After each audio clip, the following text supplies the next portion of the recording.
प्रेरणा। Okay, तो guys पहले मेरे चैनल का नाम विकेम्फियोलॉजी था, जिससे आप लोग काफ़ी हद तक अवेयर थे, बट मैंने सोचा कि विकेम्फियोलॉजी से हम इसको कुछ चेंज करके क्यों ना प्रेरणा ट्यूटोरियल कर देते हैं। तो I have change this and make it Prerna tutorial.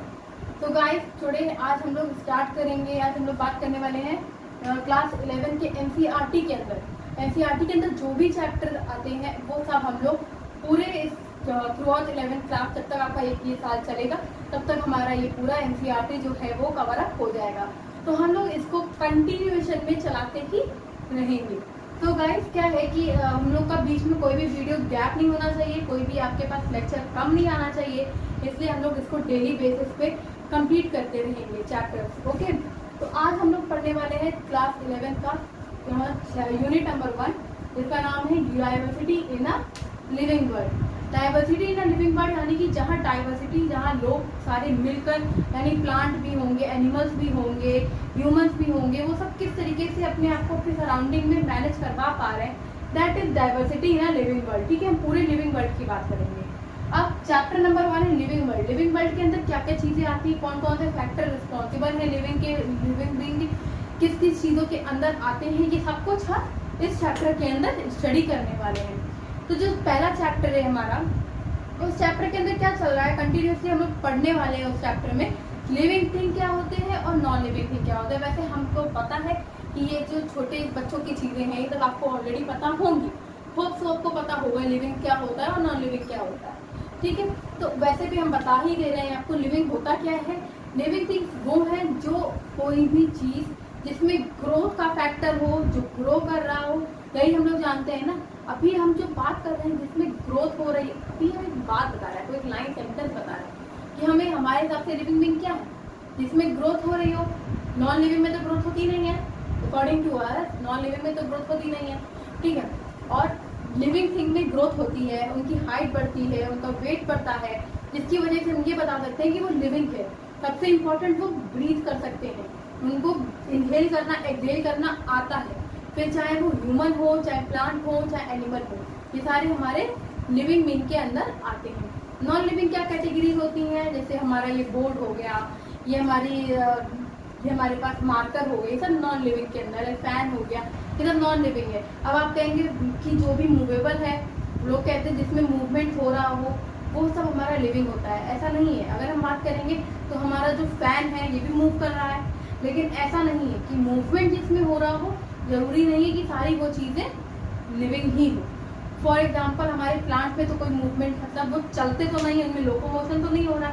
Movement and locomotion में डिफरेंस है, ये आप लोगों ने क्लास 6 में पढ़ा होगा, होप सो। ठीक है, तो प्लांट में मूवमेंट तो नहीं हो रहा, उनमें लोकोमोशन होता है। ठीक है, तो क्या मतलब है कि वो अपनी एक पोजीशन से दूसरी पोजीशन तक जा पाते हैं। देखिए, केवल एक हाइड्रा होता है, आपने हाइड्रा के बारे में पढ़ा होगा, सुना होगा, वट।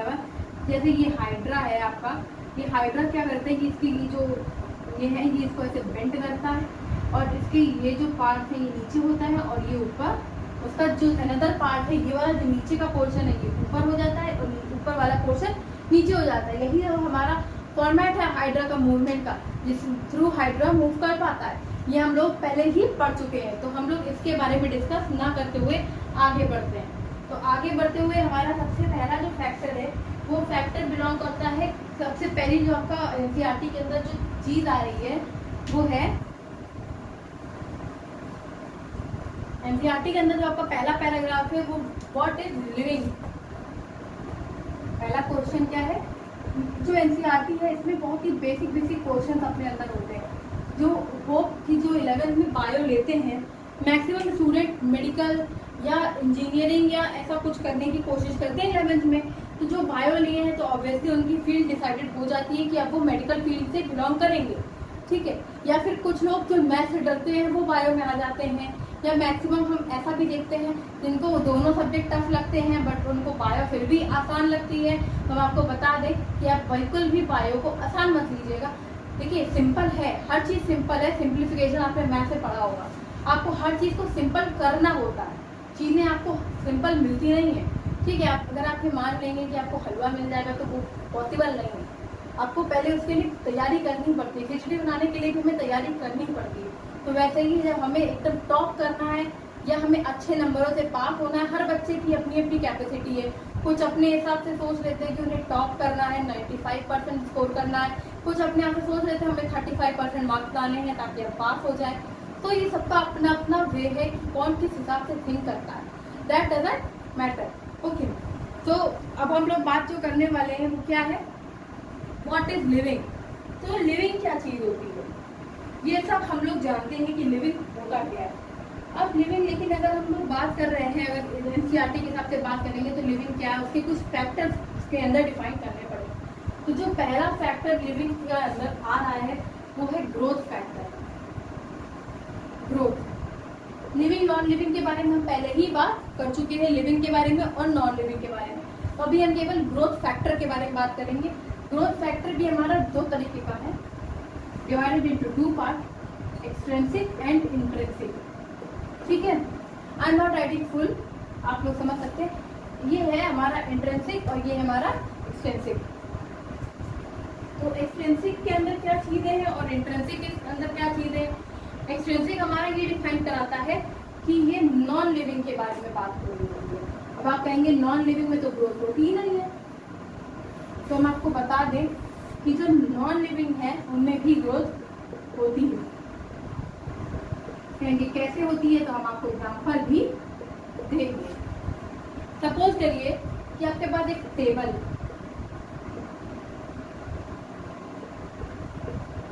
ठीक है, ये आपकी टेबल है। सपोज कर लीजिए, मेरी ड्राइंग उतनी अच्छी नहीं है पर हम मान लेंगे, ठीक है। ये हमारे पास एक टेबल है जिसको हम बहुत टाइम पहले लाए थे, मान लीजिए हम इसको लाए 15 ईयर्स एगो, ठीक है, 15 साल पहले इसको हमने खरीदा। अब ये हमारी लकड़ी की है, वुड की टेबल है, वुड की है, इसको हम लोग डेली टच करते हैं, इसके ऊपर डेली बेसिस पे आप अपना हाथ छुआते रहते हैं, हाथ टच होता है, यहाँ पे आपके हैंड जो है वो टच होते ही है। जब आपका हाथ टच होता है तो उसके ऊपर कुछ ना कुछ आपके हाथ पे वाटर होगा, समटाइम्स आपने कुछ खाना खाया वो गिर गया, व्हाटएवर जो भी आप करते हैं उसके ऊपर कुछ ना कुछ आ ही जाता है। तो समहाउ उसकी कुछ ना कुछ स्ट्रेंथ जो है वो बढ़ जाती है, कुछ ना कुछ उसकी ग्रोथ हो जाती है। आप पानी लाएंगे, पानी डाल के देखिएगा आप कभी वुड के ऊपर या किसी भी चीज के, मतलब आप वुड की बात कर रहे हैं हम लोग, आप वुड के ऊपर पानी डालिएगा, लकड़ी के ऊपर आप पानी डालेंगे, लकड़ी फूल जाती है। दरवाजे हैं हमारे, कुछ टाइम तक अगर हम उसको ना, अगर लोहे की भी बात करें तो उसके अंदर मूवमेंट बंद हो जाता है, वो उसको भी हमें ऑयल करना पड़ता है। लेकिन अगर उसमें ही आप वाटर डालते रहेंगे, वाटर डालते रहेंगे तो उसके ऊपर भी ग्रोथ होगी। ग्रोथ कैसी होगी, उसके ऊपर आयरन की डेवलपमेंट हो जाएगी, तो वो क्या होगा कि उसमें जंग लग जाएगी, ठीक है, तो वो भी हमारा उसमें ऊपर भी ग्रोथ होगी, उसका साइज इंक्रीज होगा। ग्रोथ का मीन्स क्या है, ह्यूमन जब हम लोग इतने बड़े होते हैं, ठीक, धीरे धीरे हमारे अंदर ग्रोथ होती है, हम इतने इतने बड़े होते रहते हैं, ठीक है। सेम विद प्लांट्स, प्लांट्स पहले छोटे होते हैं, फिर वो और बड़े होते हैं, फिर वो और बड़े होते हैं, ऐसे करके तो उनमें बड़े होते चले जाते हैं। तो ये भी तो उनकी ग्रोथ है जो ऐसे करके बढ़ रही है। I am right.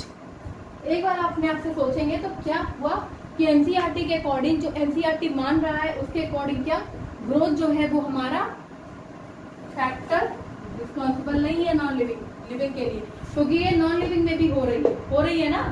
तो ये जो हमारा फैक्टर है ये भी आता नहीं है। अब एक लाइन लिखी हुई होगी आपके एनसीईआरटी में, सेकंड पैरा, मतलब व्हाट इज लिविंग के अंदर जो सेकंड पैरा है, ऑल लिविंग ऑर्गेनिज्म ग्रो से, ठीक है, सारे लिविंग ऑर्गेनिज्म में ग्रोथ होती है, हमें पता है। अब हम आपको रीड आउट करके भी बता दे रहे हैं, उसमें लिखा क्या है, increase in mass and increase in number of individuals are two characteristic of growth. Means कि हर चीज में ग्रोथ होना कंपल्सन है। A multicellular organism grow by cell division. Multicellular organism में ग्रोथ सेल डिवीजन के थ्रू होती है। मीन्स आप जानते हैं कि हम लोग जो है यानी ह्यूमंस जो है वो मल्टीसेलर ऑर्गेनिज्म है। मल्टीसेलर क्योंकि हमारी जो बॉडी है वो एक सेल से नहीं बनी है, इसके अंदर सेल का है क्या डिवीजन होता रहता है, सेल कंटिन्यूसली डिवाइड होते रहते हैं। तो हमारी बॉडी में क्या है, सेल डिवीजन होता रहता है, ठीक है। तो क्या है उसके बाद क्या लिखा हुआ, ये सब आप अंडरलाइन करते चलिएगा। ये जो मैं चीज़ अंडरलाइन करा रही हूँ, ये अगर आप नीट के प्रिपरेशन भी कर रहे हैं तो आपके लिए ये बहुत ज़्यादा हेल्पफुल होगा। NEET is very very important for medical student to qualify. Okay sir, अगर आपको क्वालिफाई करना है नीट, तो उसके लिए आप अगर ये सब पढ़ते रहेंगे, कोई भी चैप्टर इजी या सिंपल नहीं होता, हर चैप्टर के लिए आपको उतनी ही मेहनत करनी पड़ती है। In plant the growth by cell division occur continuously throughout their life span. ये तो हमें पता ही है कि जो ह्यूमंस होते हैं उनमें ग्रोथ कंपलसरी मतलब परमानेंट नहीं होती रहती, लाइफ लॉन्ग नहीं होती है ग्रोथ ह्यूमंस में। जब ह्यूमन में लिविंग बीइंग में ग्रोथ हो रही है परमानेंट नहीं होती है ना, जबकि इनमें परमानेंट होती है, इसमें परमानेंट नहीं होती है। ठीक है, इसमें परमानेंट होती है। क्यों होती है परमानेंट? क्यों? लिविंग जो भी सॉरी नॉन लिविंग की बात हम कर रहे हैं, नॉन लिविंग में भी होती रहती है ग्रोथ। कैसे होती है? आपने इसको टच किया, इसमें कोई इसका टाइम पीरियड नहीं है कि कब तक ग्रो करेगा, ऐसा कुछ नहीं। अभी आपने इतनी की हाइट हुई है, सम टाइम थोड़े टाइम के बाद इसकी हाइट इतनी और हो जाएगी, और थोड़ा उसको करते रहेंगे गीला, जितना गीला होता रहेगा ये उतना ही ज़्यादा फूलता रहेगा। ये तो इसकी अंदर की बात होती है, तो आपको पता ही होगा। लेकिन अगर हम नॉन लिविंग और लिविंग की बात करेंगे, तो जो सॉरी प्लांट की, और अगर हम एनिमल की बात करते हैं, तो प्लांट क्या करते हैं, लाइफ स्पैन इनकी जो ग्रोथ है ये होती ही रहती है थोड़े थोड़े से। जैसे आप बात करेंगे, कहेंगे कि पेड़ इतना बड़ा हो गया तो दोबारा पेड़ उतना बड़ा तो होता नहीं है, ये आपके अकॉर्डिंग है ना। पेड़ जैसे सपोज करेंगे हमने ये वाला ट्री लिया, ये इतना बड़ा हो गया, तो अब इसमें इससे ज़्यादा ग्रोथ तो मैक्सिमम होगी नहीं। तो इसमें क्या होता है, कहेंगे अब तो ग्रोथ हो ही नहीं रही है, बड़ा तो रहा नहीं। लेकिन नहीं, इसमें जो लीव्स है, जो ये लीव्स है वो इसमें ग्रो करती रहती है। झड़ता है पत्ता झड़ जाता है, उसमें फिर ग्रोथ होती है, फिर न्यू लीफ जो है फिर वो बड़ी होती है। तो ग्रोथ उसमें लाइफ स्पैन तक होती रहती है। जबकि एनिमल में क्या होता है कि एक टाइम, एक सर्टेन एज, एक सर्टेन टाइम पीरियड तक ही एज होती है। जबकि सेल डिवीजन क्या होता है, अगर in certain tissue to replace loss cell. जबकि क्या होता है, हमारे जो ह्यूमन है, हमें चोट लग जाती है, हमारे में चोट लगने के बाद, जब से कभी भी चोट लग सकती है, चोट लगने का तो कोई टाइम पीरियड है नहीं। जब चोट लगती है तब भी इसमें बहुत ज़्यादा क्या बोलते हैं, आपका जो चोट लगने के बाद जब सेल में किसी के सेल डैमेज हो जाते हैं, जब सेल डैमेज होते हैं तो सेल तो रिपेयर होंगे, तो उसमें तो ग्रोथ होगी ही। सेल रिपेयर होंगे, सेल में ग्रोथ होगी, ग्रोथ होते ही वो वापस से सही हो जाती है। हमारी जो चोट है, जहाँ पे जो चोट लगी है, वो सब वापस से रिकवर हो जाता है। तो वो वही लिखा हुआ है हमारी एनसीईआरटी बुक में। आप एनसीईआरटी बुक को ही फॉलो करिएगा। एनसीईआरटी बुक में यही लिखा हुआ है कि उसमें जो भी रिप्लेस सेल, जो भी लॉस सेल है, उन सबको रिप्लेस करना ग्रोथ ही तो है। तो ग्रोथ होती है ह्यूमन में भी, लेकिन उसको हम प्रॉपर उतना ग्रोथ नहीं कहेंगे क्योंकि ये परमानेंट नहीं होती। जब चोट लगती है तब होती है, नहीं लगती है तो नहीं होती है ना। तो यही बात हो। ओके, इसके बाद एक लाइन है, एनसीईआरटी की ही एक लाइन है, in the living organism growth is from inside. मतलब ग्रोथ अंदर से होती है। समझ में आ रहा है आपको? Growth therefore can not be taken as a defining property. अब हम लोग यहाँ पे बात क्या कर रहे थे कि एक प्रॉपर्टी के बारे में बात कर रहे थे, या कि ग्रोथ के बारे में। तो ग्रोथ जो है हमारी अब डिफाइनिंग प्रॉपर्टी नहीं है, ये हमने आपको पहले ही बता दिया। Growth is not a defining property. अब हम लोग ग्रोथ को क्यों डिफाइनिंग प्रॉपर्टी नहीं, क्योंकि ये दोनों में हो रही है। ठीक है, ये केवल अगर ह्यूमन में होगी तो हमारा लिविंग में हो रही है तो ये हमारा रिस्पॉन्सिबल है। व्हाट इज लिविंग को मतलब करता है, डिफाइन करता है, मगर ये डिफाइन ही नहीं कर रहा क्योंकि ग्रोथ तो दोनों में हो रही है। ओके, तो आज सेकेंड पॉइंट इज रिप्रोडक्शन। अब हम रिप्रोडक्शन की बात करेंगे। सेकेंड जो हमारा कैरेक्टर है कि रिप्रोडक्शन कैसे और तो क्या है, ये जो हमारा सेकंड ग्रोथ के बाद।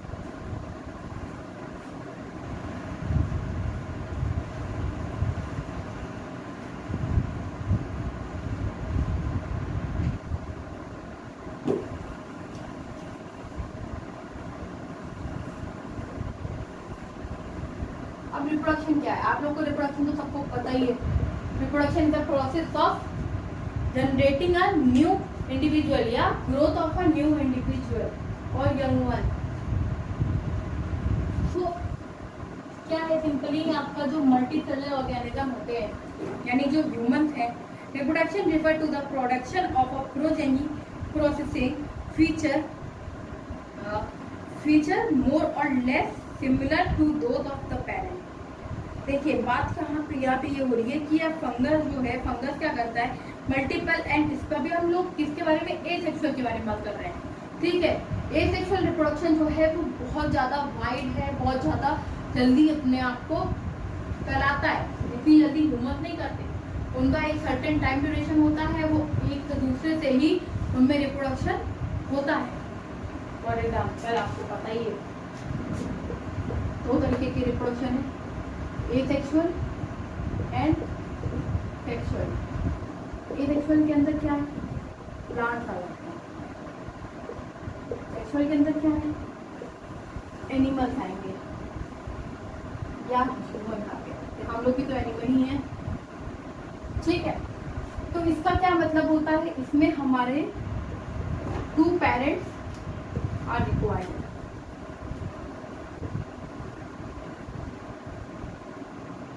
एट द रेट नहीं है, वो ई है, ठीक है।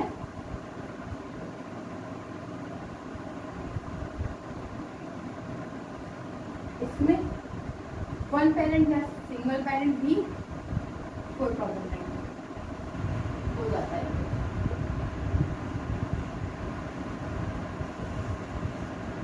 Not in every plant, but in some plants, single parent can also produce their young. Why? Excuse me. Why? Animal and human require 2 parents as they want it. Okay. यही इसमें आपकी NCERT में दिया हुआ है। फिर क्या उसमें लिखा हुआ है, एक बार में जो मिलियंस ऑफ, इतने ज़्यादा 10 मिलियंस के अराउंड आपके जो एसेक्सुअल में स्पोर्स हैं, आपने 10th क्लास में पढ़ा होगा जाए, इसमें हम क्या बता रहे थे कि आपको जो फंगस है वो एक बार में फंगस के जो स्पोर्स हैं, अभी जो एक सेक्सुअल रिप्रोडक्शन है, जो प्लांट है उसमें केवल सिंगल पेरेंट की रिक्वायरमेंट होती है, ये तो हमने यहाँ पर ऑलरेडी लिखा ही हुआ है आपको बताने के लिए। और सेक्सुअल रिप्रोडक्शन में 2 पेरेंट्स की रिक्वायरमेंट होती है। तो जो एसेक्सुअल रिप्रोडक्शन है, इसमें हम क्या बता रहे थे, फंगस के बारे में। तो जो फंगस है वो क्या करती है, एक बार में 10 मिलियन फंगस हो या आपका कुछ भी हो, ये 10 मिलियन आपके एक बार में स्पोर्स को प्रोड्यूस करती है, और ये ओवरऑल वर्ल्ड में फैल जाते हैं, ठीक है। और जब ये इतने फैल जाते हैं तो इनके अंदर ऑब्वियसली रिप्रोडक्शन जो है वो होगा ही।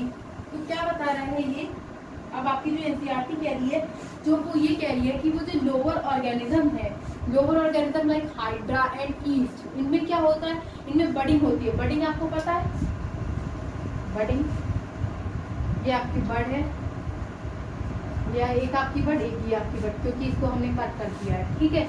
ये हो गई आपकी बडिंग। अगर आप लोगों को ये सब नहीं पता है प्रॉपर, आप इसको जाइए, हम अपने जो रिप्रोडक्शन चैप्टर हम पहले पढ़ा चुके हैं जो रिप्रोडक्शन, उसका लिंक हम डिस्क्रिप्शन में आपको दे देंगे, वहाँ से आप उसको देख लीजिएगा, फाइन।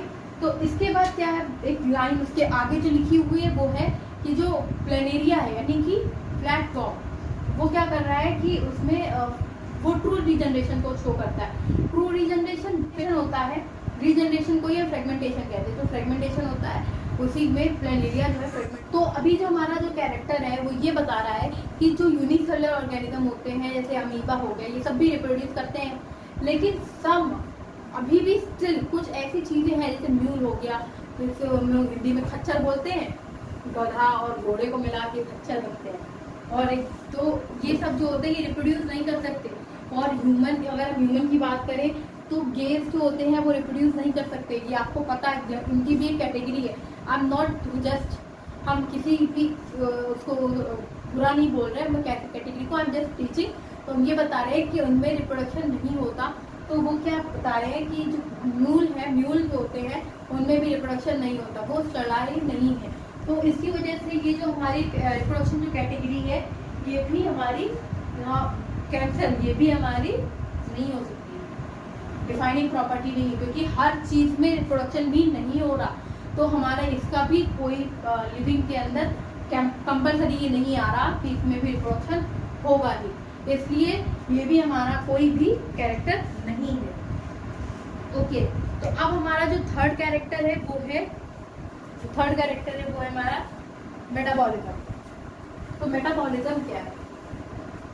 अब हम मेटाबॉलिज्म की बात करेंगे तो मेटाबॉलिज्म क्या होता है ये आप हमें जरा कमेंट करके बताएंगे। स्टूडेंट से हम रिक्वेस्ट करेंगे कि हमें प्लीज कमेंट सेक्शन में जाके ये बताइए कि what do you mean by metabolism. तो ये मेटाबॉलिज्म तो हम पढ़ा देंगे, बट हम इसके दोनों टाइप नहीं पढ़ाएंगे। How many types of metabolism is? तो it is of 2 type, but what name them ये आपका होमवर्क है। जब भी आप देखेंगे वीडियो तो आप इसका हमें बताएंगे कि ये मेटाबॉलिज्म कितने टाइप का होता है। अगर आप ये बताते हैं तो ये बहुत अच्छी बात है। ठीक है गाइस, तो जो मेटाबॉलिज्म होता है ये क्या है? The sum total of all the chemical reaction occurring in our body is called metabolism. मतलब sum of all chemical reaction को हम शॉर्ट फॉर्म में लिख रहे हैं। Sum of all chemical reaction occurring in our body, जो भी हमारी बॉडी के अंदर हो रही हैं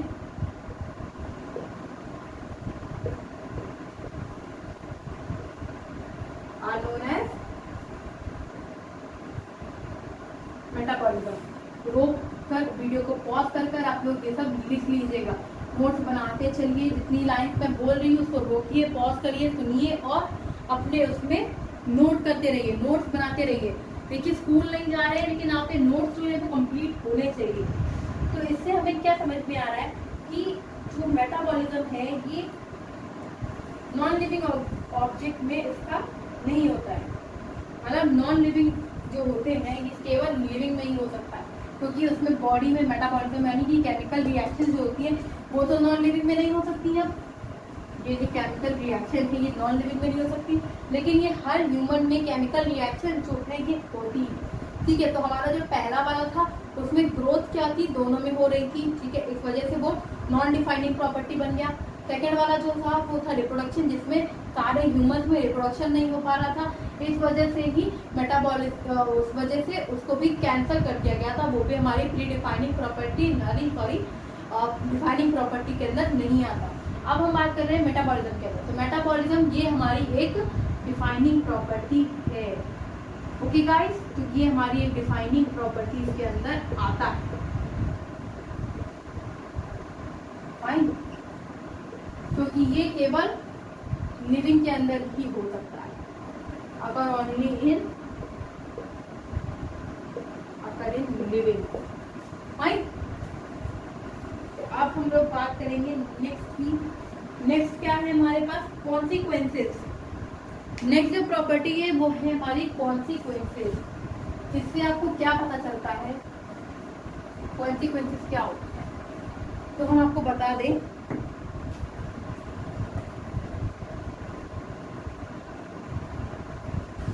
सॉरी गाइस मार्कर चलना पड़ गया। कॉन्सिक्वेंसेस लिख रहे हैं, मार्कर थोड़ा सा प्रॉब्लम कर रहा है, एक मिनट रुकिएगा। ठीक है,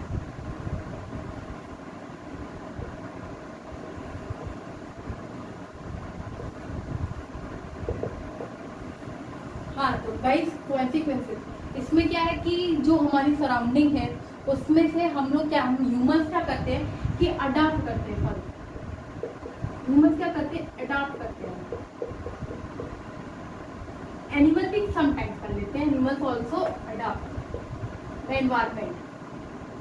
बट अगर हम बात करें तो सब जगह पे हर चीज क्या है कि जो थिंकिंग है ये सब केवल जो सोच है, जो सोसाइटी की जो सोच है, सोसाइटी की जो थिंकिंग है, मेंटालिटी है, ये सब केवल ह्यूमंस ही अडॉप्ट कर सकते हैं।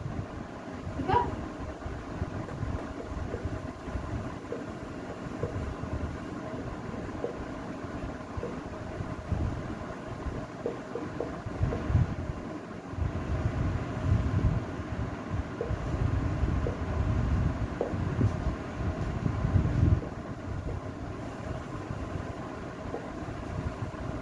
नॉन लिविंग में इसकी कोई भी प्रॉपर्टीज जो है नॉन लिविंग अडॉप्ट नहीं कर सकता।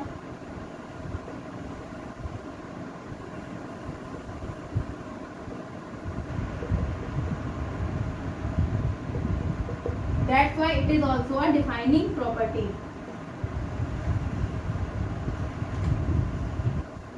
तो यहाँ पे हमारी जितनी भी प्रॉपर्टीज हैं वो खत्म होती हैं। ओके गाइस, तो अब हम आपसे मिलेंगे नेक्स्ट वीडियो में, जब हम आपको ये बताएंगे कि इसके आगे जो टॉपिक है हम उनको कवर करेंगे, यानी diversity in a living world. यहाँ से अब आगे हम कंटिन्यू करते हुए आपसे अगले वीडियो में, नेक्स्ट वीडियो में बहुत जल्द हम आपको मिलेंगे। तब तक के लिए इसको पढ़िए, और जो भी कुछ जितने बाकी जितने पहले की वीडियोस हैं वो सब हम आपको डिस्क्रिप्शन बॉक्स में दे देंगे, वहाँ से इसको कवर अप करिएगा। Till then tata bye bye, see you guys, मिलते हैं आपसे नेक्स्ट वीडियो में, बाय बाय।